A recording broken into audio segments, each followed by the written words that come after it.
Fala galera, beleza? Estamos aqui, podcast 2N Educação, mais um episódio do grupo Lendas do Petróleo. E hoje um convidado especial, Márcio Pimentel, diretor da Cidril, grande amigo meu, nos conhecemos há anos.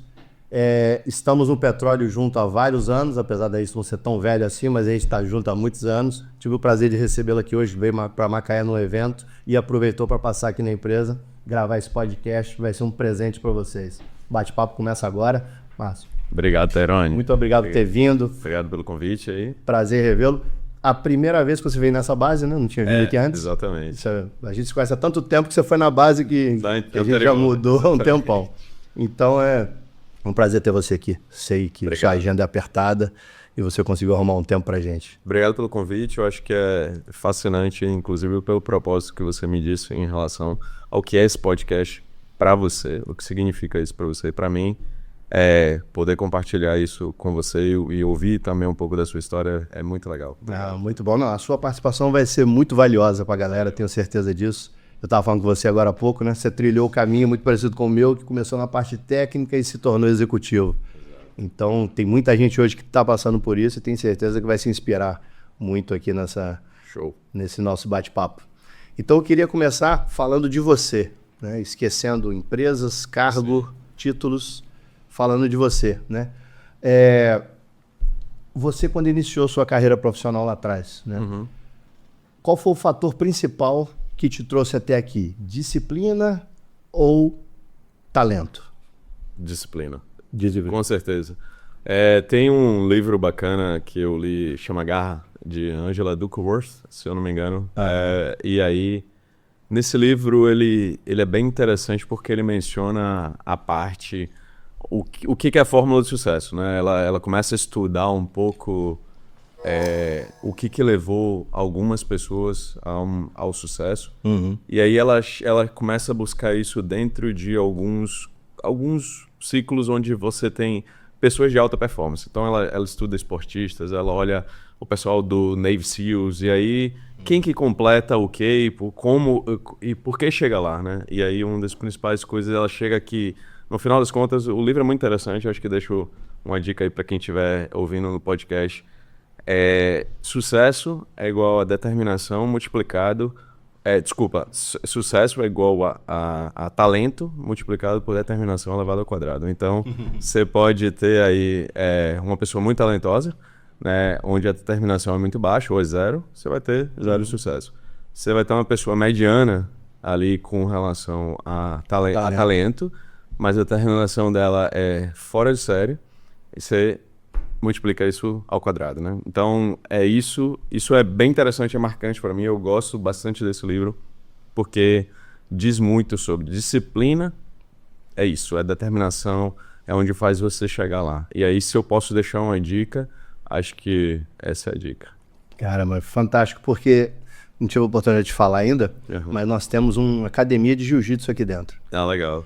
Aqui em cima até, inclusive. E eu sou faixa preta de jiu-jitsu e a arte marcial mudou muito e contribuiu demais para minha vida, né? Uhum. Porque eu me lembro que quando eu comecei lá como faixa branca, eu olhava um faixa preta e falava, cara, esse cara é muito bom, no dia que eu estiver no nível dele eu vou me sentir bem. E o meu mestre sempre falava de forma geral para todo mundo, né? Eram uns 20, 30 treinando, ele falava, olha, a diferença, a gente nunca sabe quando que vai nascer um faixa preta. Falava olhando assim para os faixa branca, a gente nunca sabe quando que vai sair um faixa branca. Mas uma coisa eu garanto para vocês, o faixa branca o faixa preta é aquele branca que não desistiu. Uhum. Na hora do aperto, na hora do sufoco, na hora que estava mais difícil, ele continuou com disciplina, indo treinar no dia que ele estava cansado, no dia que estava chovendo, no dia que estava com sono, né? Então aquele cara que vai trabalhar independente de qualquer coisa, né? Então a disciplina realmente é capaz de nos levar longe. Muito. E eu imaginava até que você fosse falar isso. Não, essa pra mim, acho que tem até um amigo meu que ele fala assim, cara, você não é determinado, você é obstinado.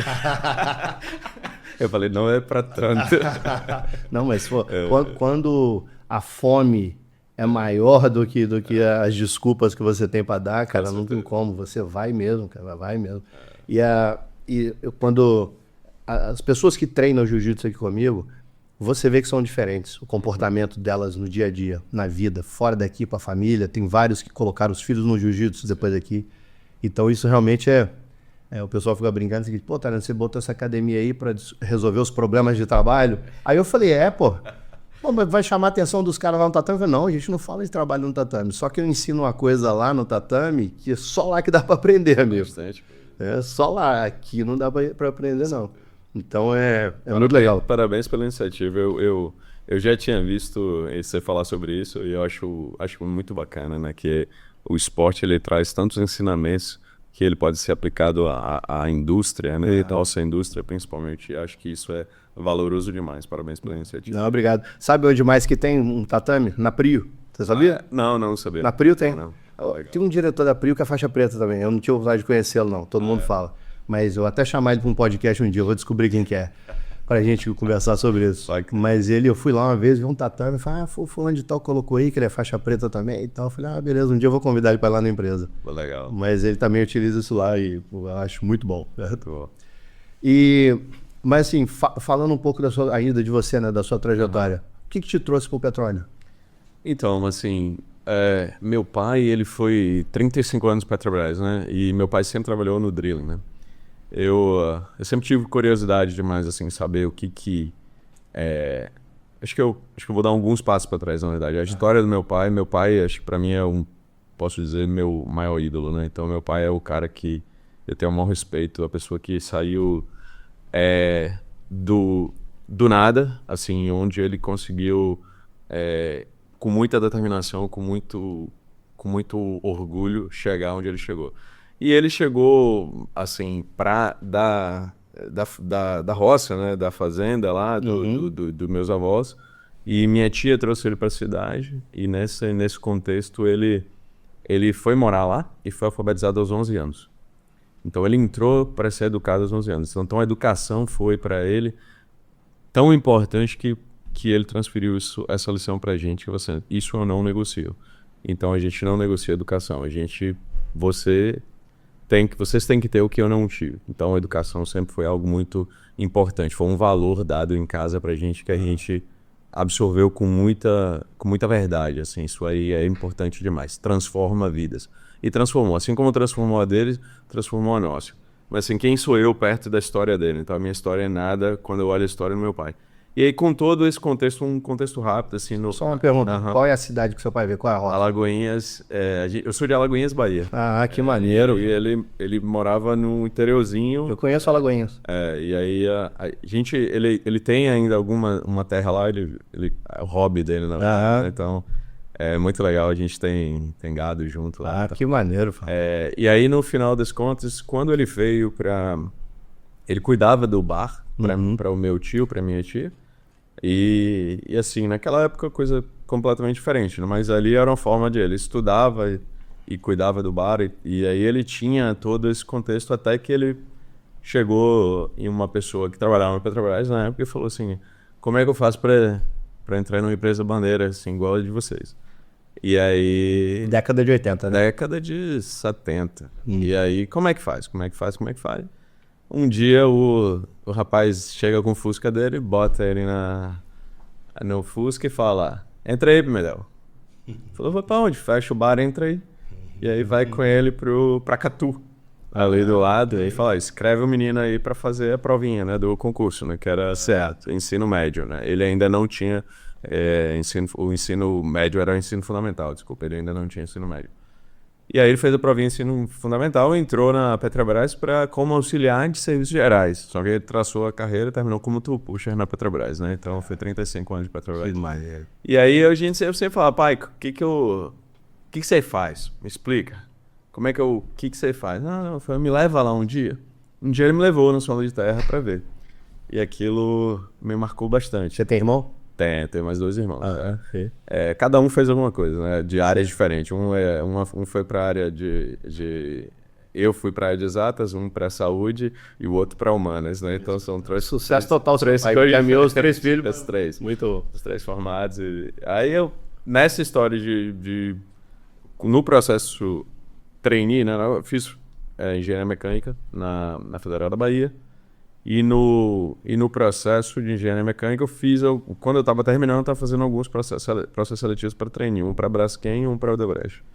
Passei nos dois e na Odebrecht tinha a seleção final para dizer onde você queria ir.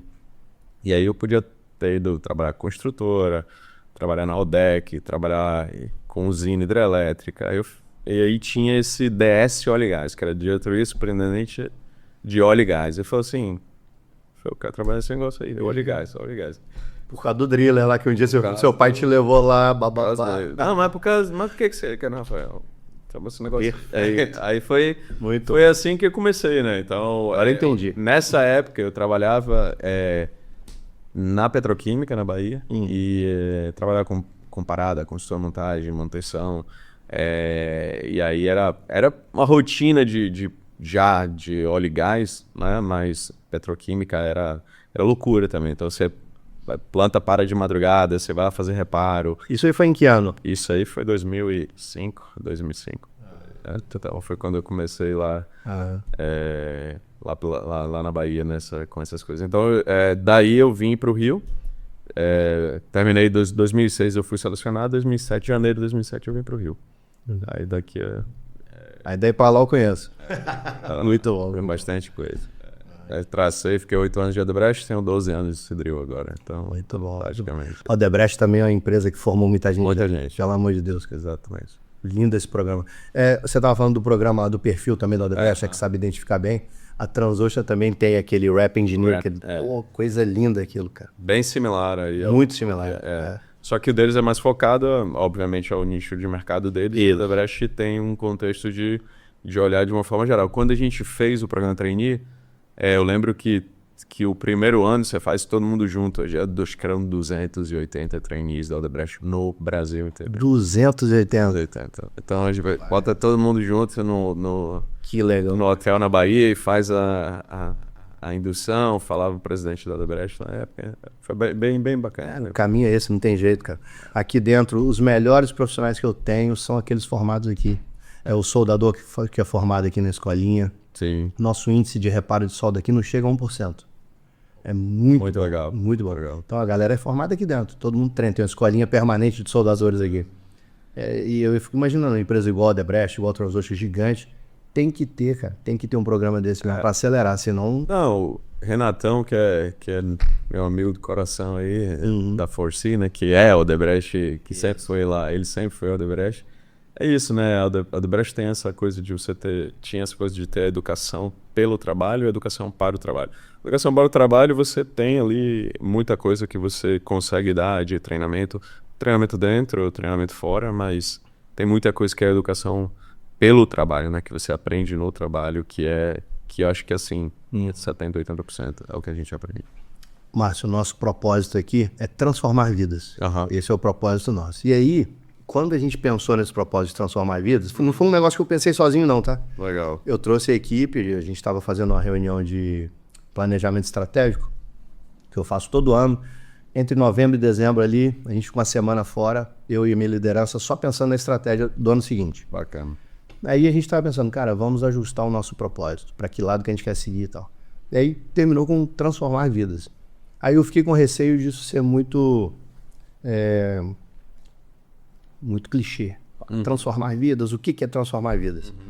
E aí, rapidamente, eu descobri que não é clichê nada. Não. Que a empresa existe para isso, cara. Se a empresa não for um lugar para a pessoa transformar a vida dela para melhor, cara, para que serve o negócio? Com certeza. Aí você foi um trainee do Odebrecht, diretor hoje, super respeitado. Seu pai lá atrás recebeu a oportunidade de entrar na Petrobras, com certeza ele não chegou em Driller sem estudar, sem ter uma oportunidade lá dentro de ser treinado, né? Transformou várias vidas. Várias vidas, graças a uma atitude lá. Exatamente. O meu pai, por exemplo, quando em 80, ele foi trabalhar na Mendes Júnior. Sim. Construindo plataforma para Petrobras lá em Camaçari. Sim. Aí, virou inspetor de solda, entrou na área técnica, montou a empresa, pavimentou um caminho para eu poder chegar aqui. Olha o tanto de vida que ele transformou, né? Então, a empresa é isso, cara, é um ambiente para transformar vidas. E quando eu olho para cá, eu vejo programa de engenheiro trainee, programa de jovem do Senai, enfim, essas coisas tudo me enche de orgulho. Eu fico feliz porque eu me inspiro em você, na Transocean, lá que forma... Vou te falar aqui, assim, rapidamente, tá? O Fontana, Transocean, Sim, Concorda? Trem da Transocean. Ele era rap da Transocean. Exato. O Léo, que é diretor hoje da Transocean. Exato. Então, o Diego Reichá, que tá lá com você. Transocean. A galera, pô, Transocean formou muita gente também. Muita gente. Com certeza. Então, eu me inspiro nisso. Eu quero ver, por exemplo, eu tenho hoje gente que foi formada aqui que é cliente meu. Então, tem duas formas, você falou, é perfeito. Acho que transformar vidas nunca é clichê. Na verdade, você pode fazer isso no âmbito pessoal, como profissional, mas, obviamente, quando você vê nesse contexto de você fazer, muita empresa pensa assim, eu vou fazer e eu faço questão de formar in-house, né? E tem gente que fala, eu vou pegar do mercado quem já foi formado. Isso. São estratégias aceitáveis e diferentes para qualquer tipo de organização, mas depende do que você quer. Eu acho que formar in-house, você não só forma a pessoa na cultura, da forma como você quer, mas você traz também lealdade. Você traz outros valores de gratidão. Perfeito. Que não necessariamente você vai ter buscando no mercado. Então, você pode ter no mercado capacitação, você pode ter no mercado outras coisas, mas não necessariamente você vai ter aqueles valores que você está buscando. Então, acho que é muito bom, perfeito isso aí que você faz também. Acho que é legal. Aí deixa eu te falar uma coisa, você se formou em engenheiro mecânico e eu vi que depois você foi para a área de finanças, né? Você estudou MBA em finanças. Estudei, eu fiz um FIPECAF, em São Paulo, controladoria, estudei finanças. Sempre gostei, na verdade, finanças é um assunto que eu tenho uma paixão muito forte, né?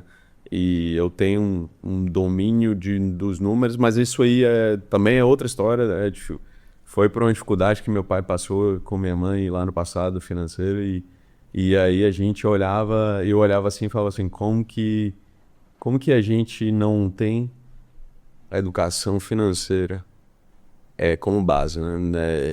O Brasil não forma, não dá educação financeira, não ajuda nesse sentido. Então, eu acho que a parte financeira, ela sempre foi bem interessante para mim. Eu ainda vejo muito isso. Eu ajudo muita gente de perto, eu queria até ajudar mais. Minha esposa tá brincando, você tinha que fazer uma consultoria financeira.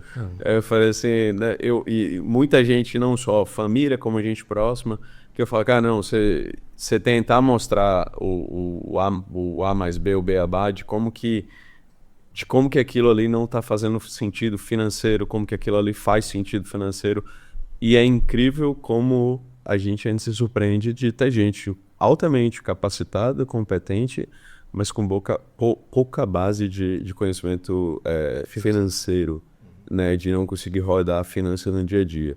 E isso é um negócio que é bem interessante, até nessa questão de transformar vidas, eu acho que é uma parada que a gente consegue ajudar mais. Até deixo aqui uma oferta minha, se a gente quiser montar rapidinho uns slides, uma apresentação para a galera de mais básica, assim, que tenha talvez essa necessidade de aprender um pouco mais, eu estou à disposição de fazer. Não, então eu vou fazer melhor que isso, porque enquanto você falou, a minha esposa falou que eu tinha que montar uma consultoria de finanças, eu falei, já vou propor um negócio aqui. A Isabela já tá rindo ali, ó. Você gostaria de gravar um curso de finanças? Vamos fazer. Muito bom. Então já deixa Vamos fechado. Vamos fechar. Então, vamos gravar um curso de finanças. Você pode fazer vários modos, para o petróleo, para o iniciante, para o estagiário, para o engenheiro. Vamos fazer, vai ficar. E eu faço um módulo para mim, vou estudar, porque eu sou apaixonado por finanças. Em aprender, né? Eu não sou bom em finanças. Mas eu gosto de ver número, eu gosto de tomar decisão baseada em número. Exatamente. A qualidade da informação é muito importante para mim. Exatamente. E eu acho que, voltando até a primeira pergunta que você me fez, finanças tem muito sobre disciplina. Então, se não tiver disciplina, se você olhar as organizações, quando eu falo disciplina financeira, consciência de custo e disciplina financeira. Então, é padrão, mas é disciplina. Você não roda bem em finanças se você não tiver disciplina. Então... Rapaz, é muito legal isso.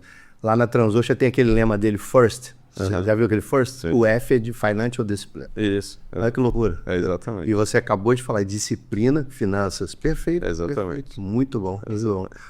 E em que momento que você percebeu assim que você é um cara técnico, né? De engenheiro, blá, blá, blá, que esse conhecimento de finanças poderia te ajudar e impulsionar a sua carreira, porque eu tenho certeza que você é diretor hoje não é à toa, é porque algo assim de KPI, não sei, de finanças, você conseguiu materializar. Eu sou, assim, Tyrone, eu sou uma pessoa altamente competitiva e que gosto de entregar resultado. Assim, do nada.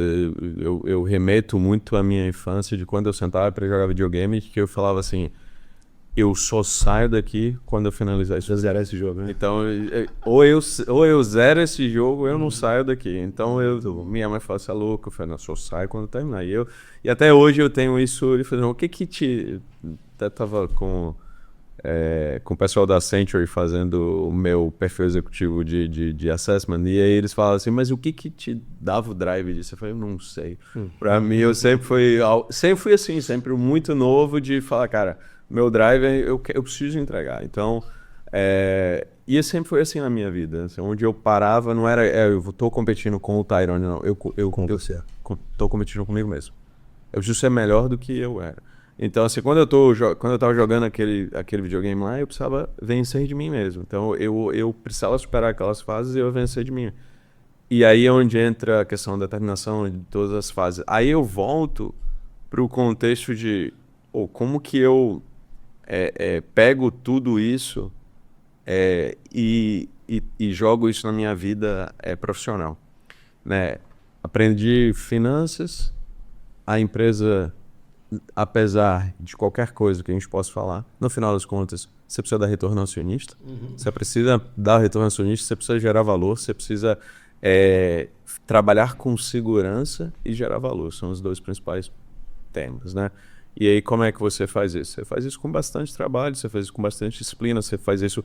Você tem que avaliar o risco, se aquele risco ele é aceitável, se aquele risco não é aceitável, como que a disciplina financeira te leva ao resultado que você precisa ter. Então, isso para mim é e vai continuar sendo sempre um dos principais pontos que eu possa observar e entregar o resultado com minha equipe. Hoje, quantas sondas estão sob sua responsabilidade? 3 unidades. 3 unidades. Quantas pessoas representam isso? Umas 650 pessoas. 650 pessoas ligadas direto a você, sob sua responsabilidade. É a minha responsabilidade. Então, a minha pergunta é a seguinte, quando você chega na empresa lá, 6 horas da manhã, quais os KPIs que você olha todo dia? Fala, isso aqui eu tenho que ver todo dia, que para mim é básico, não pode estar errado. Todo dia eu olho... A gente tem o nosso dashboard, né? Nosso insight de KPIs. Então, todo dia eu olho os KPIs. A gente vai ter os KPIs de segurança, que são os primeiros. Para mim, se tem uma coisa que me tira o sono, é segurança. Eu vou sempre estar trabalhando para que minha equipe fique segura, para que eles retornem para casa melhor, seja psicologicamente, seja fisicamente, para que retornem melhor do que eles chegaram. É um ambiente muito perigoso, e esse para mim é um dos principais que eu olho. A gente tem os demais itens, né? Que você vai ter Productivity and Growth, que aí eu tenho relacionado a Technical Uptime, a manutenção, se aquelas manutenções estão em dia, se a gente está fazendo isso dentro do prazo. Aí eu tenho a questão financeira, e aí eu tenho o custo, eu tenho o resultado, a receita e tudo mais. E eu tenho a satisfação do cliente. Não tenho como fechar o meu ciclo sem olhar. Segurança, primeiro lugar, ali a utilização técnica junto com a manutenção do ativo, né? A questão da disciplina financeira e a questão da satisfação do cliente, porque tudo gira em torno do nosso cliente, da satisfação do nosso cliente. E você colocou de cara a segurança. Isso. Cara, isso é muito verdade. O que eu falo com o meu pessoal aqui é o seguinte, gente, eu consigo explicar atraso, consigo explicar um problema de qualidade que teve reparar, eu consigo fazer um retrabalho para o cliente de graça, não tem problema nenhum. Se a gente errou, vamos consertar. Eu explico qualquer coisa, menos um acidente, não dá para explicar. Entendeu? Exatamente. Não existe, o cara se machucou porque foi pressa, não interessa, entendeu? Se machucou porque não tinha um recurso, não existe isso, né? Então a segurança é realmente... E eu tô falando da minha área aqui, que é uma área de risco alto também, Com certeza. mas não se compara a uma sonda que está, né, no meio do oceano ali, conectada a um poço cheio de gás. Com certeza. Então o seu risco certamente é muito maior. Então Eu imaginei que fosse ter segurança, então é o primeiro. Com certeza, segurança é o primeiro e é um combinado de fatores, né? Você tem o confinamento, que é algo que é muito delicado para o cenário, né? Aqui o pessoal vem, trabalha, vai para casa. Isso, final de semana vem em casa, vai para praia, churrasco, não sei o quê. E é uma coisa que eu costumo dizer, a tecnologia acabou, de certa forma, ajudando, mas ela acabou trazendo um pouco de ansiedade para a sonda, né?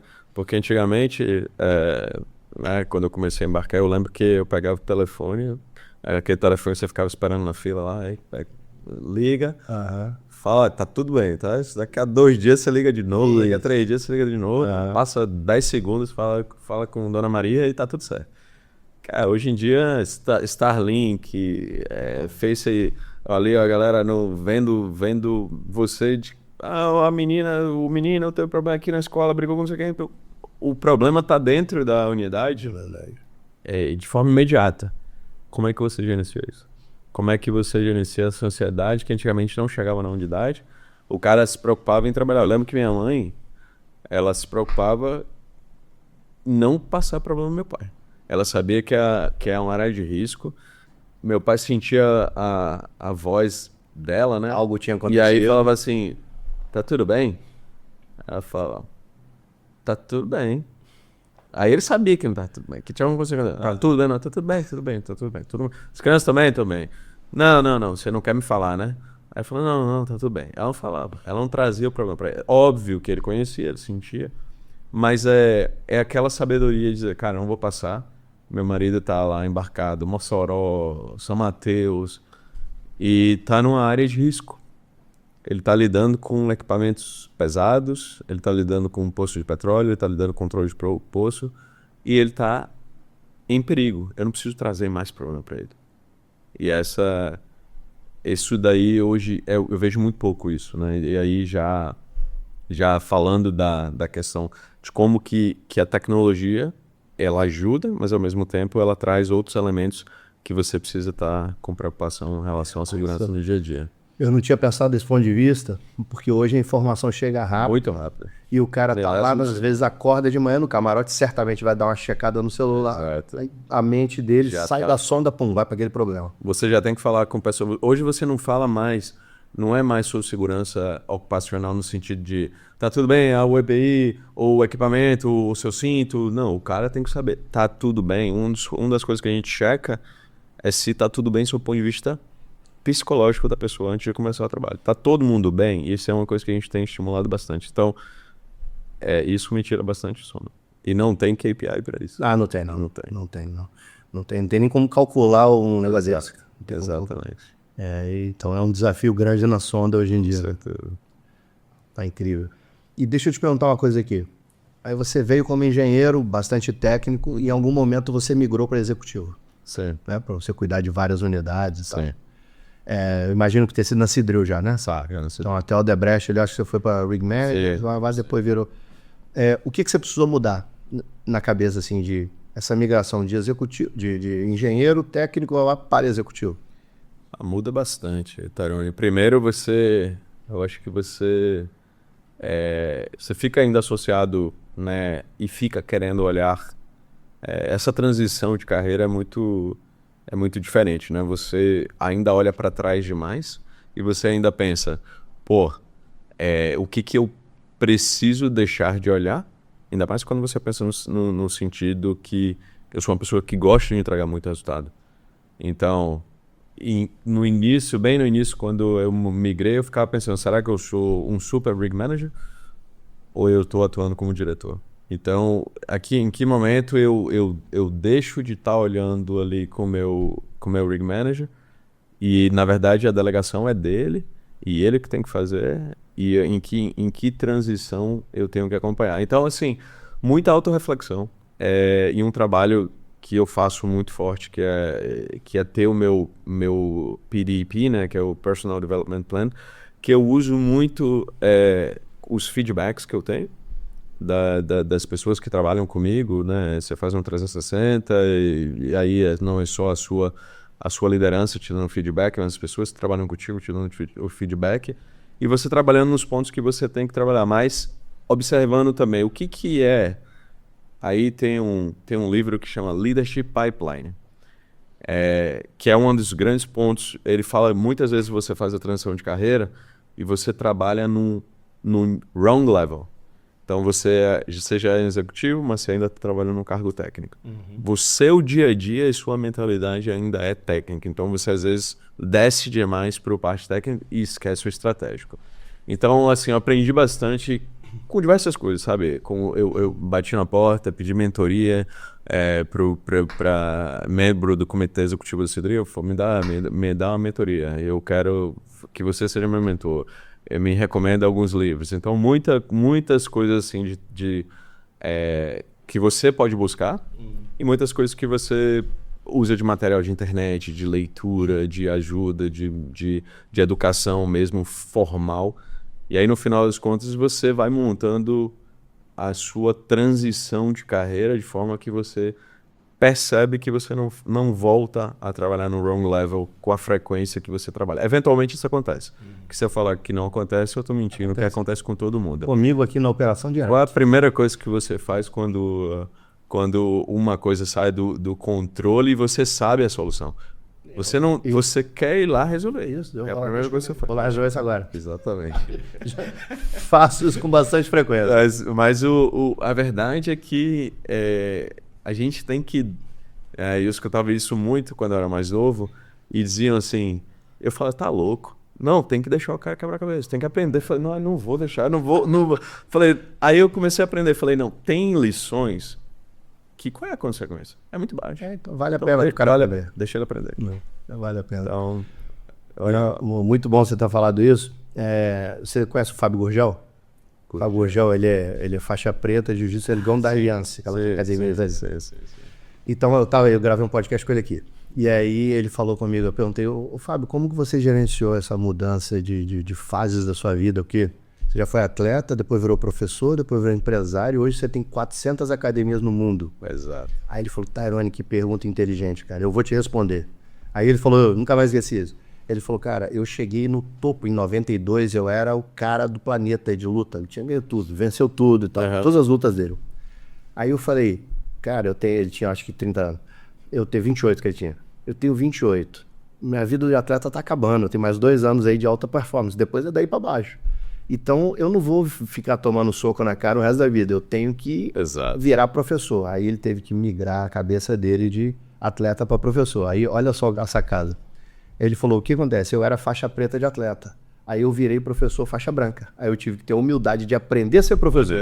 Maneiro exemplo. Muito legal. Aí ele falou, eu virei um professor muito foda. Já tinha aluno, blá, blá, blá. Eu falei, cara, mas eu sou um só. Meu tempo são 24 horas, eu tenho que dormir 8. Como é que eu vou escalar isso? Aí mudei minha mente, agora eu vou virar empresário. Aí eu virei um empresário faixa branca. E aí comecei, blá, blá, blá. Então é exatamente isso, né? Nesse livro que eu mencionei, ele faz um círculo assim, coloca 7 tracinhos, ele chama de 7 Performance Dimensions. Que aí cada área, ele vai dizer que você tem as 7 Performance Dimensions e cada área você vai ter um gap, né? E aí eles assim, quando o risco, aí pro empresário é o seguinte, o risco é o seguinte, se o seu cara tá full gap, preencheu o gap total e ele tá trabalhando completamente acima da entrega dele, você tem o risco de perder ele, porque na verdade ele já tá capacitado para estar na próxima posição. Se ele tá trabalhando abaixo e você precisa entender quais são os gaps para você cobrir o gap dele, né? E no próximo nível que você chega, quando você automaticamente, mesmo que você esteja trabalhando ali já fora dos gaps, ali cobrindo todos os gaps que você tem da função atual, quando você faz a transição para a próxima posição, você automaticamente já tem gap. E é o faixa branca que você mencionou. Na hora que você falou, pô, eu sou o Super Rig Manager ou o quê? Eu lembrei na hora. Exato, é o faixa branca que a gente mencionou. E aí é a humildade que a gente tem que ter. Qual é o momento que eu penso, cara, quais são os meus gaps? Eu preciso conhecer os meus gaps. Segundo, como que eu trabalho nos meus gaps? E aí acho que essa questão se eu posso deixar uma dica aqui, trabalhe no seu autodesenvolvimento, no seu autoconhecimento, no seu plano de desenvolvimento, porque isso é uma dica que eu acho que é fundamental para a carreira e para a vida, não é só para a carreira. Porque quando eu coloco no plano de desenvolvimento, eu falo de equilíbrio pessoal e profissional. Eu não falo apenas de profissional, eu falo de equilíbrio pessoal e profissional. Tem ações minhas no meu plano de desenvolvimento pessoal, que é carreira, e tem ação minha que é família. Então ele linka os dois, porque tem que ter um equilíbrio na base de tudo. Muito bom, perfeito. Sabe que eu tava conversando com o Pita uma vez? Pita da Lembro. Ele gravou comigo. Aí cara, o Pita é muito engraçado. Ele trouxe aqui uma porrada de todas as sondas que ele construiu. Ele trouxe um protótipozinho. Falou: isso aqui foi ODM2, esse aqui foi o Norb 8, esse aqui. Encheu a mesa aqui de sonda. É uma história louca. Legal. Aí eu falei: Pita, me fala uma coisa aqui. Como que você equilibrou esse negócio de trabalho e família? Ele falou: não equilibrei não. A família pagou o preço. E foi caro. Mas é... Preço caro, Tyrone. Mas caro. É verdade. E isso aconteceu comigo na minha... Acho que até o meu primeiro casamento tem um peso do preço do trabalho, né? De você se esforçar demais, né? Eu costumo dizer que você tem que pensar em 3 coisas na sua carreira, né? Você tem a carreira em si, né, profissional, você tem o salário, você tem os seus benefícios no seu pacote e você tem a família. Você não pode puxar o triângulo numa ponta apenas, senão você desequilibra os outros 2. São os 3 pilares importantes aí. No fundamental para mim é isso. Antes de eu tomar qualquer decisão de carreira, eu sempre pesei os 3. Falo que eu sempre fiz isso a vida inteira? Não, aprendi ao longo da carreira como que eu equilibrava os 3. Às vezes desequilibro. E às vezes tomo uns esporros lá, tá errado. A filha dá um puxão de orelha. Tem um comercial da Coca-Cola que até me fez refletir. Acho que 6 anos, né, filhinha? 6 anos, exato. O comercial da Coca-Cola me fez refletir sobre isso também, né? Recentemente. Eu coloca o filho... acho que o filho desenhou o pai atrás do computador. Toda vez ele entrava na sala, o pai estava trabalhando dentro de casa, fazia assim, ó. Fazia assim, ei, espera. E aí, ele aqui na cara do computador, espera, não passa a criança. E aí o filho fez um desenho e botou na bolsa do pai. E a foto do pai era atrás do computador e a mãozinha dele assim, tipo, espera, não passa. No outro dia o pai tava na mesa, me deixou até emocionado, porque eu achei muito legal, assim, toca muito, porque às vezes a gente faz e nem percebe, né? Então, é bacana. Não, e eu vou te falar uma coisa, como eu tive esse problema, né, porque meu pai trabalhou a vida inteira no trabalho. Então, embarcava, e aquela agonia, a gente morava em Salvador, o trabalho dele era Camaçari, ele saía, eu não via, ele chegava, eu já estava dormindo, aquela ali. Muita coisa. Então, eu procurei corrigir isso com meus filhos, né? Uhum. Então, tentei sempre, né, ficar o mais próximo possível, a correria louca entre uma coisa e outra, a gente tenta compensar. Mas a minha filha mais nova, que hoje tem 19 anos, ela, quando tinha a idade da sua, assim, uns 6 anos, ela brigando com os irmãos, falou assim: mas o papai falou que quem manda nele sou eu. Não é, papai? Eu falei: é claro. Cara, meu nome é Tyrone. Não fale isso pra essa menina. Você que manda no papai. Fala que o papai faz, né? Então a gente fica querendo compensar dessa forma. Legal. Mas, tá muito bom. E aí você falou da pressão, né, de casa, que todo mundo conhece, né? Esposa, filhos, etc., principalmente os filhos. Mas como que você lida com a pressão no trabalho? Porque você é diretor responsável por 700 pessoas, várias sondas, e eu vejo você um cara atlético, tranquilo, sereno. E como que você lida com essa pressão? Rapaz, tranquilo Tem um engenheiro meu que é amigo, o Lucas, é gerente de engenharia nossa. Ele fala: tranquilo é um cara desinformado. Não tô tranquilo. Na verdade, como eu falei, né, Tyrone, eu me cobro demais. Eu me pressiono e pressiono bastante pela entrega do resultado, pelo dia a dia e tal. Eu acho que eu tenho muita, assim, uma rotina onde eu costumo colocar as coisas de forma bem disciplinada. Quando dá certo. Tentar aprender com operações normais de forma diária para evitar que problemas aconteçam, né? Então, assim, o nosso business ele tem uma particularidade de você ter eventualidades que nunca se foi visto no mercado, né? Então, e tem inúmeras variáveis, né? A diferença da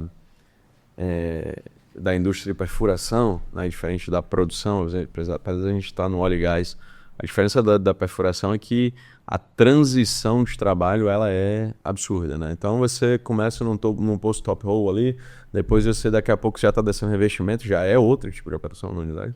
Aí você está recebendo um material, você está recebendo um barco, aí daqui a pouco você desce BOP. Aí no que você desce BOP, você desce riser, você desce coluna de riser, você desce BOP, é aquela monstruosidade. Aí você assenta o BOP, aí depois você tem rig down, você tem teste BOP.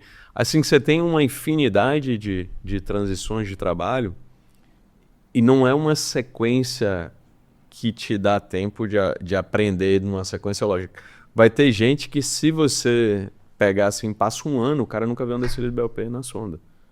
Porque ou não pegou no turno dele, ou você movimentou com o BOP suspenso. Então, assim, você precisa criar rotina, material, dado, que você consiga trazer um aprendizado de forma normal, principalmente numa operação onde você tem mais de uma unidade, né? Como a gente tem, né? Como eu falo, eu acho que o que começou a me preparar para estar no carro que eu tô foi quando eu virei rig manager no México, que eu fui rig manager de 2 unidades ao mesmo tempo.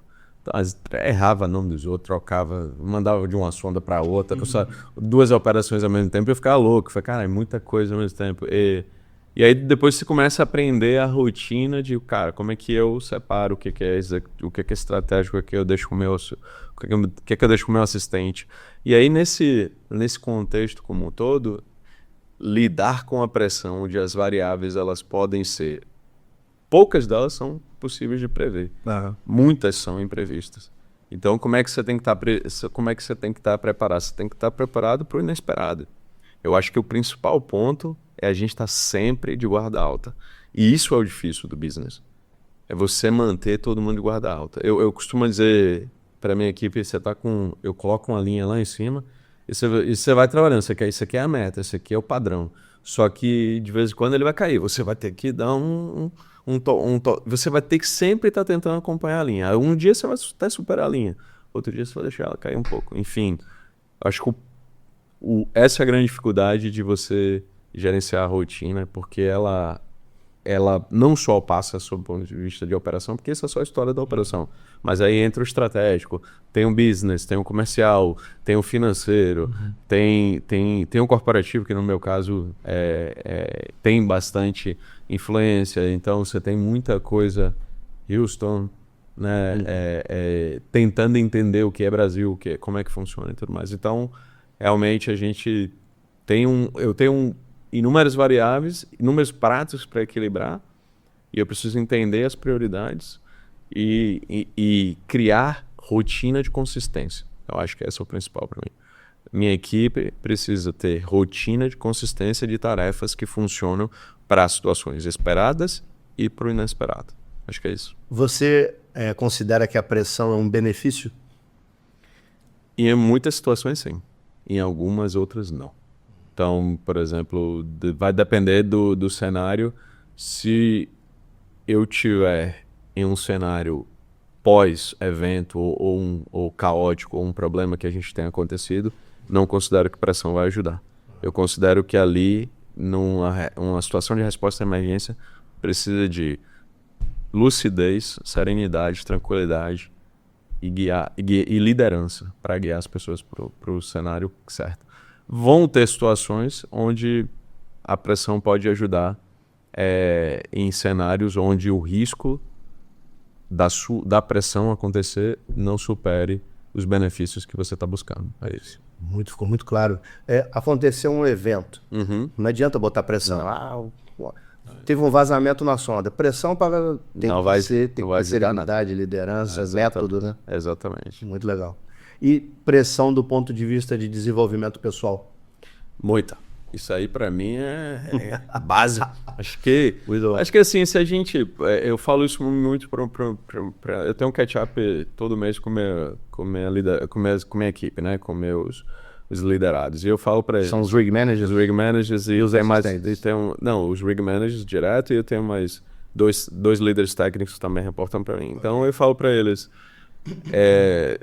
como que você pode cobrar o desenvolvimento de sua equipe se você não você mesmo não tá correndo atrás do seu desenvolvimento. Então, assim, não tem como você cobrar de alguém algo que você não faz. Você precisa fazer no primeiro. Então, acho que nesse sentido, eu sou coloco bastante pressão. Muito bom. E acho que... Para eles desenvolver. Isso. Eu acho que a pressão é no sentido, para mim, no sentido de ter consistência, de ter rotina, de ter organização e de ter planejamento. Eu sou muito... eu acho que nesse sentido, acho que a pressão é muito válida. Porque ela só vai te trazer benefícios. Rapaz, interessante a coisa que você falou, que é o seguinte, quando você virou diretor e tal, você buscou gente que tinha mais experiência com você para se aconselhar, né? Dentro da própria CDU. Eu falei, eu quero que você seja meu mentor, me fala aí. Exato. Eu tenho um programa de mentoria para empresário, né? E o que eu vendo para os caras, eu falo justamente isso. Eu falo, cara, você precisa de um cara mais experiente, que já passou por esse caminho, para falar, ó, se você fizer esse trajeto aqui é mais fácil. Eu errei e fiz isso tudo aqui, mas eu já aprendi. Aí, às vezes, uma dica valiosa que o cara te dá muda totalmente a sua vida, né? Com certeza, absoluto. Cara, só que tem que ter muita humildade para fazer isso. Tem que ter. E eu acho que tem que querer aprender. Como é que você... não? Se você colocar uma mentoria e eu tiver de ouvidos tapados, não vai funcionar neto. A sua parte eu não posso fazer, né? Não pode. Precisa querer aprender. Precisa querer. E essa não é uma tarefa fácil, assim. Muita gente... até o foco, você desvia muito, né? Você pega assim e fala, cara, eu vou olhar nos pontos de desenvolvimento. Muitas vezes são hábitos e vícios que você já criou do seu dia a dia, né? De trabalho. Pô, aí você tem um feedback, um 360. Você trabalha naquilo... Em uma semana você conscientemente trabalha naquilo. De repente você volta para sua zona de conforto e você tá de volta. Você precisa ter muita consistência e disciplina para chegar lá e fazer o que precisa ser feito para mudar. Então acho que isso aí é o principal. E do ponto de vista pessoal, isso vale para o cara como profissional ou como empresário. Sim. Né? Ele tem que ser antes de ter, não tem jeito. Né? Eu tenho que ser um excelente profissional para eu ter aquele cargo que eu desejo. Exato. Eu quero ser diretor. Então, hoje, sem ser diretor, eu tenho que ter um comportamento de um diretor. Exatamente. Aí eu tenho que olhar para você que já e falar, cara, deixa eu ver o que esse cara faz, né? Como que ele lida com os problemas, como que ele se veste, como que ele se comporta, qual é a rotina dessa pessoa, para eu poder ficar bem parecido com ele para fazer essa migração. Só que muita gente está querendo ter primeiro antes de ser, aí fica difícil. Esse é o ponto. Acho que eu estava conversando com um amigo meu semana passada que tem isso, né? Tem algumas pessoas que buscam o cargo e é a tarefa mais fácil. Porque eu já vi, se você tivesse feito se você tivesse ficado aqui, você já era diretor, você já era gerente. Aí o cara falou, mano, não me arrependo de ser o gerente que eu sou hoje, eu sou um gerente maduro. E passei o que eu precisava passar para aprender. Então, acho que essa é uma lição muito valiosa, assim. É o ser para depois ter, né? Então, legal. Muito bom. Vamos falar agora um pouco mais de negócios, né? Certo. Você é responsável por um orçamento anual aí de milhares de dólares de receitas, né? 3 unidades, a gente sabe os valores médios. Quase 500 milhões de dólares. Meio bi de dólar. Mais de $1 bi, ou seja, é grana pra caramba, é uma responsabilidade muito grande. Tem que falar para acionista, a Cidril é pública? Sim. E aí tem ação na bolsa, né? Tem um board lá e tal, enfim. Exato. Se eu fosse do board e perguntasse para você assim, Márcio, o que faz... O que vai levar o nosso cliente a renovar esse contrato por mais 5 anos? Quais os fatores que levariam um cliente nosso a renovar por mais 5 anos? O que a gente tem que cuidar? Eu acho que uma das coisas que eu comentei bastante, né? A gente tem o foco no cliente para ter a satisfação dele no sentido de... Você pode satisfazer de algumas formas, né? Eu já vi diversas tentando responder a pergunta, né? Da seguinte forma, você vai ter diversas formas de satisfazer o cliente, mas essas são mais efetivas e elas entregam o retorno esperado pelo acionista? Não necessariamente. Então, você precisa ter, e aí esse é um outro equilíbrio que eu costumo dizer alguns anos atrás, você precisa ter o equilíbrio operacional do negócio de um ponto de vista que você faz uma operação a LARP, né? Com risco a LARP, de um ponto de vista que você mantém uma margem de lucro equilibrada acima do que é necessário, ou entregando o esperado, o que você prometeu, e deixando o cliente satisfeito da forma que ele precisa estar. Você vai satisfazer o cliente em sua completude? Não necessariamente, mas você precisa convencê-lo de aquilo que você está fazendo é o melhor para ele e que você trabalha com foco nele. Então, acho que assim, para a gente ter o contrato, acho que primeiro de tudo é trabalhar com a missão de entregar o que ele espera de você. Cumprir com o combinado. Cumprir com o combinado. Okay. E muitas vezes, para mim, o cliente vai bater na porta e vai voltar porque a gente entregou acima do combinado. Porque a gente não só entregou o combinado, não é só o combinado. Vai ter muita coisa que não vai estar no papel, vai ter muita coisa que não vai estar escrito, mas você desenvolveu um relacionamento. Eu tenho amigos hoje que são meus ex-clientes, porque eles... E eu costumo dizer que todo lugar que eu passei, eu deixei esse legado de ter esse ótimo relacionamento com o cliente, porque eu fui transparente, porque eu fui verdadeiro, porque eu soube dizer não para ele, mesmo deixando ele chateado algumas vezes. Muito bom. Mas eu saí correndo atrás e entreguei coisas para ele que não necessariamente estavam no contrato. Mas não prejudicou também a empresa sob o ponto de vista financeiro, né? A gente tem que pensar que tem que ter essa responsabilidade, esse equilíbrio em qualquer cargo de gestão que a gente está, né? Então, assim, como eu costumo dizer, assim como você falou de números, um rig manager, ele é um CEO de um ativo. Okay. Vai ter empresa que não fatura o que um gerente de unidade fatura, e a responsabilidade que ele tem sob o ponto de vista de negócio, onde você vai ter HSE, pessoas, finanças, ativo e cliente. Vai ter negócio aqui no Brasil que não vai chegar perto disso. Uhum. Então, assim, a gestão do dia a dia de ser um rig manager de uma sonda, ela te ajuda, te ensina muito nesse sentido. Então, quando você parte para o estratégico, vira escala. Você vai ter clientes diferentes, você vai ter... eu já me vejo mais hoje no estratégico com minha equipe, apoiando eles a fazer o que precisa ser feito nesse sentido. Então, respondendo, o board, eu preciso que meu cliente confie em mim, eu preciso entregar as coisas com bastante honestidade e transparência dentro das normas regulamentadoras brasileiras e de qualquer país que a gente trabalha. Por sinal, eu costumo dizer isso muito, né? As pessoas não entendem, mas o profissional do Brasil, trabalhando para a Petrobras, Shell, o Equinor, qualquer empresa aqui no Brasil, ele pode ser rig manager em qualquer lugar do mundo. Porque eu tive essa experiência. Agora, o contrário não necessariamente é verdade. Então, a gente trabalha num padrão de compliance altíssimo aqui no Brasil. Não, e a Petrobras eleva essa égua nossa, exatamente. Muito bom. E quando você trabalhou no México, qual que era a sua empresa? Cedril. Era Cedril mesmo? Eu trabalhei eu saí...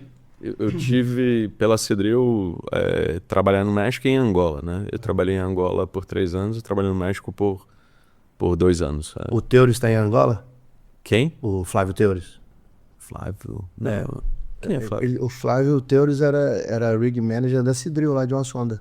Flávio Teures? Não lembro, não. Não? Não era Bor, não? Não, Flávio Teures. Não lembro, não. Ele trabalhou na Transocean há muito tempo, depois foi para lá, rig manager de uma sonda. Não me lembro qual. Mas era Cedril? Cedril, com certeza. Não, quando eu cheguei lá não era. Não, né? Não.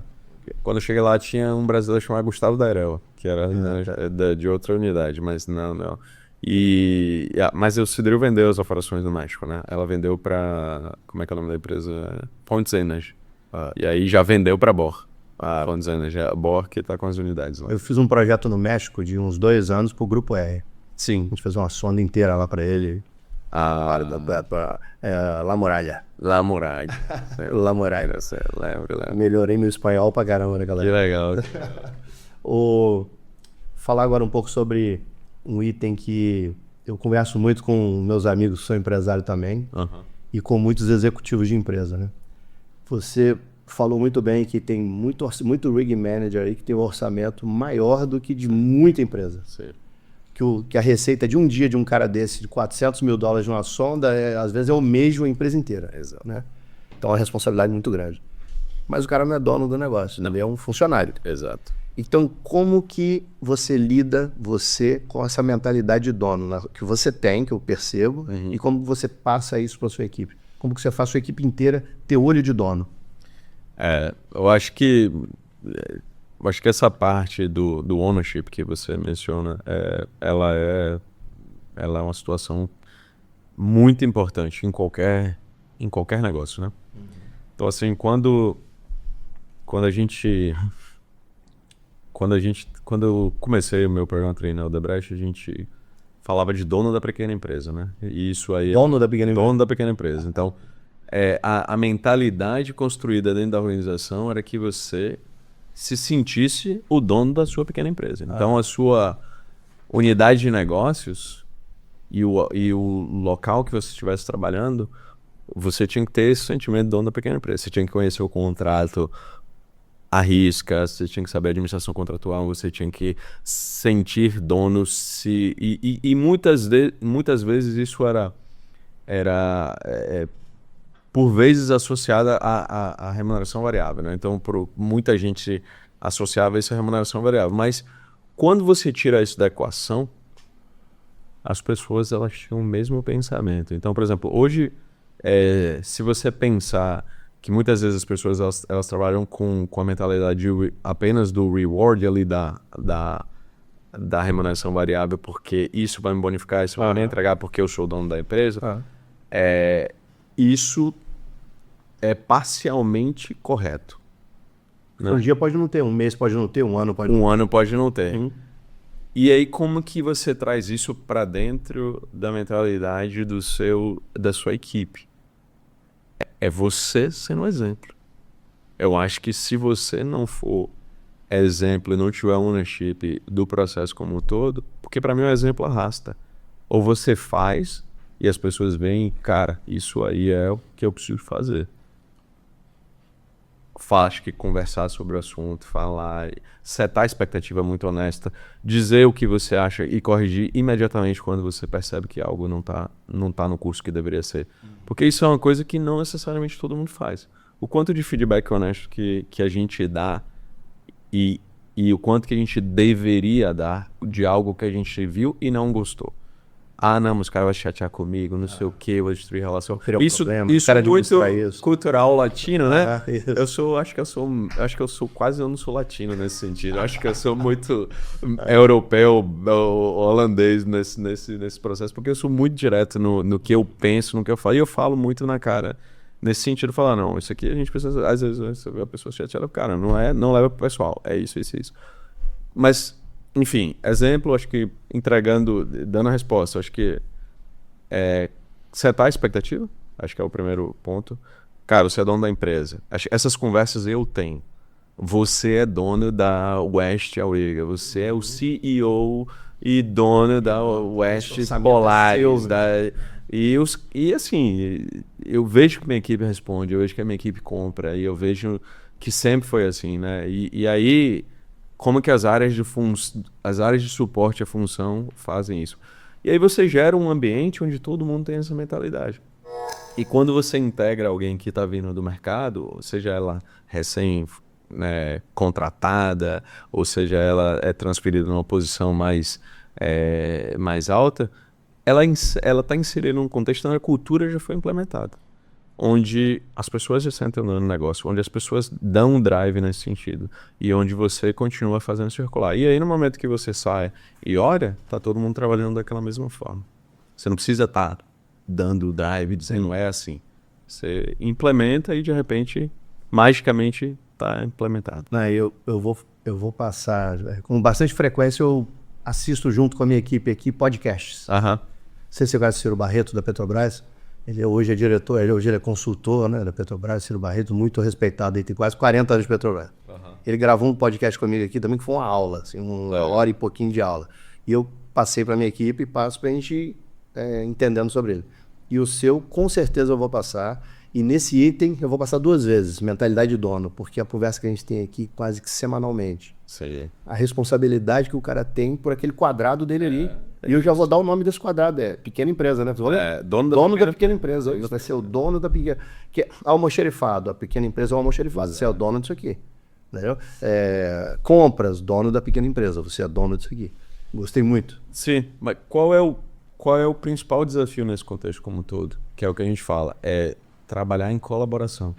É não fechar o seu quadradinho e pensar, isso daqui é um pensamento que eu tenho e e ele é bom para minha pequena empresa, mas ele não é tão bom para o grupo como um todo. Então esse é o grande desafio, como você equilibra esses pratos. Você tem que chegar lá e falar assim, cara, esquece, tudo bem, você vai perder isso aqui, mas está todo mundo ganhando com isso. Tá, esquece isso. Então, muitas vezes você vai ter que chegar lá e vai ter que arbitrar situações que são de conflitos, porque acaba gerando esse entendimento. Para você não trabalhar em silos, você precisa montar esse processo onde as pessoas trabalham em sinergia, onde você tem a colaboração entre os departamentos. Mas esse orgulho e esse sentimento de ser dono da empresa, ele não pode deixar de existir. Desde que ele também não supere o objetivo comum da empresa. Vou te dar um exemplo que aconteceu hoje. Depois vou te mostrar a foto. Legal. A gente está com um riser para poder deixar ele jateado e pintado até um determinado horário aí, daqui a 2 dias. E aí a gente viu que está chovendo hoje e tal. E o nosso galpão de pintura cabe em 4 risers simultaneamente. A gente precisa de mais que isso. Aí o dono da pequena empresa, que não estava ainda com esse nome, agora já adotei, tomou a decisão junto com a equipe de esvaziar o galpão de flutuador, tirar todos os módulos lá e fazer a pintura do riser ali dentro, que estão todo preparado para isso também. Aí um dos questionamentos foi, mas vai atrasar o flutuador. Aí o cara trouxe esse ponto, falou, cara, mas o flutuador a gente está com X dias adiantado. Exato. E esse aqui não tem mais. Então, para a sua pequena empresa aqui vai ser ruim, mas para o negócio vai ser bom. Perfeito. Aconteceu hoje. Perfeito. Aconteceu hoje. Maneiro. Aconteceu hoje, foi muito legal. Então vou passar esse podcast para a galera. Pô, legal. Agora eu tenho mais 2 perguntas aqui. Se você tivesse 25 anos hoje, idade do seu filho, né? E falasse assim, e tivesse 1000 horas agora. Hoje, Márcio, você tem 1000 horas de treinamento para você aprender o que você quiser. O que você ia focar nesse momento? Ou tenho 1000 horas para aprender? Vou fazer isso aqui. Cara, vou aprender isso. Pergunta difícil, né? Cara, então... Engenheiro, especialista em finanças, executivo de uma perfuradora, né? Vamos ver agora. Voltando no tempo, eu digo que eu acho que aquilo que a gente começou no início, de gastar o tempo na área que a gente precisava gastar para conhecer e aprender pelo trabalho, tecnicamente foi fundamental. Acho que para mim foi tão valoroso que eu costumo dizer que isso foi a minha base de formação, né? Assim, quando você pensa em educação na escola, aquela coisa da matemática e do português ali que foi denso, né? Que você fazia o tempo todo para você aprender e você criar como base. Eu acho que o pé no chão da fábrica, conhecendo as pessoas... não sei se eu contei essa história, acho que não, né? Quando eu comecei a trabalhar na empresa lá em Camaçari, eu fui trabalhar no Pipe Shop. Então era um galpão, e aí a gente prestava serviço internamente, a gente era cliente, todos os clientes, a gente tinha vários clientes internos, e a gente prestava serviço para todos eles, que eram as obras dentro das petroquímicas, Braskem, Dow, Relan, Fafem e tudo mais. E eu tinha toda essa galera como cliente, mas eu entrei como estagiário e falei assim, cara, se vira, você tem um problema, Márcio. Eu falei, qual o problema? Rapaz, o Aguinaldo aí é difícil pra caraca, o supervisor. Eu falei, isso aí não vai te respeitar não, tu sabe nada, tecnicamente, tu sabe nada, zero, você começou agora. Eu falei, caralho, como é que eu faço? E eu, o que eu faço? Eu tinha 21 anos, 20 anos por aí. O que eu faço? Como é que você faz pra os caras te respeitar? Não sei, ninguém te ensina como é que você ganha o respeito de um cara desse. O cara tinha, sei lá, 35 anos de supervisor já de estrutura e tubulação, então sabia de tudo. Acho que a primeira atitude minha foi, eu preciso conhecer o processo. Então eu sentei não, né? Fui para o workshop com os caras. Com aro, macacão, bota, luva, lixadeira na mão, chamava tubo de cano. Muito bom, muito bom. E aí foi aprender. E aí, pô, me ajuda aqui, deixa eu usar a esmerilhadeira, não sei o quê. E fui aprendendo. Eu acho que eu gastei bastante hora aí, de repente eles falaram assim, não sei se eu atrapalhava mais ou ajudava, mas os caras falaram assim, cara, eu vou arrumar uma mesinha pra você vai ficar ali dentro. Tô te aguentando mais. Tu tá me fazendo muita pergunta. Muito. E o curioso, Tyrone, é que pouco tempo depois, eles batiam na minha porta pra perguntar o que eles tinham que fazer.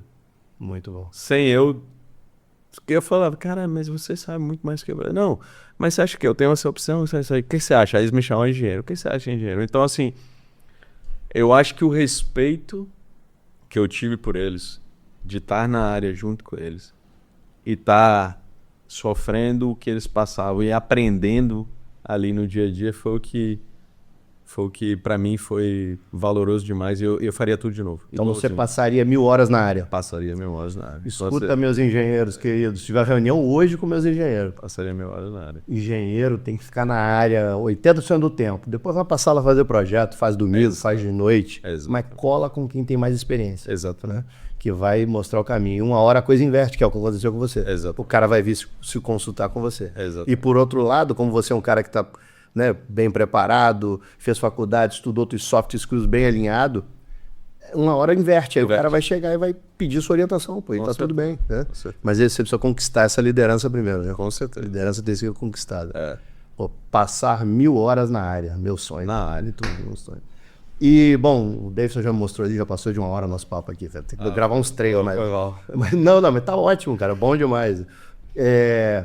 Se eu estivesse conversando com um cara já de 60 a mais, estivesse procurando uma aposentadoria, eu ia fazer uma outra pergunta sobre legado. Como eu estou conversando com você que está no gás e tem muito para contribuir ainda, eu vou falar assim dos próximos 5 anos. Como que você imagina você daqui a 5 anos? Eu? Você. Você falou para mim que você é competitivo. Você tá lá no videogame Cidril agora. Como que eu me imagino daqui a 5 anos? O mercado no Brasil tá maravilhoso, no mundo. Eu tenho, assim, para ser bem sincero, eu tenho uma missão de estar numa posição de C-level e eu boto bastante esforço nesse sentido. Então, acho que eu me vejo aí. Eu acho que essa é meu objetivo aí para os próximos 5 anos. Com certeza. Perfeito. Acho que tem bastante água para correr embaixo dessa ponte, mas tem bastante determinação aqui também. Muito querer, muita vontade. Muito querer, muita vontade. Muito bom. E foi bom de ter gravado isso aqui. Quando você assumir um C-level, eu não vou fazer outro. Outro desse. Outro desse. Beleza. Porque... Pô, muito obrigado, Márcio. Obrigado. Bom demais. Bom demais. Obrigado a você pela oportunidade. Eu acho que, muito rico em escutar e se qualquer coisa que eu falei aqui puder contribuir minimamente para transformar, ajudar, inspirar, para mim é uma honra. Eu acho que se eu tivesse, com certeza, um guia de alguém nesse sentido, sempre é algo que me inspirou. Ver outras pessoas assim e falar, queria ser assim. Né? Você tem a forma de aprender pelo exemplo que você quer ser e pelo exemplo que você não quer ser. E se a gente de alguma forma puder contribuir pelo exemplo que as pessoas queiram ser, para mim é fantástico. Muito bom. E essa oportunidade aqui, eu acho que a gente nunca conversou tanto tempo, né? Assim, apesar da gente já se conhecer há vários anos. Você é meu cliente há vários anos, né?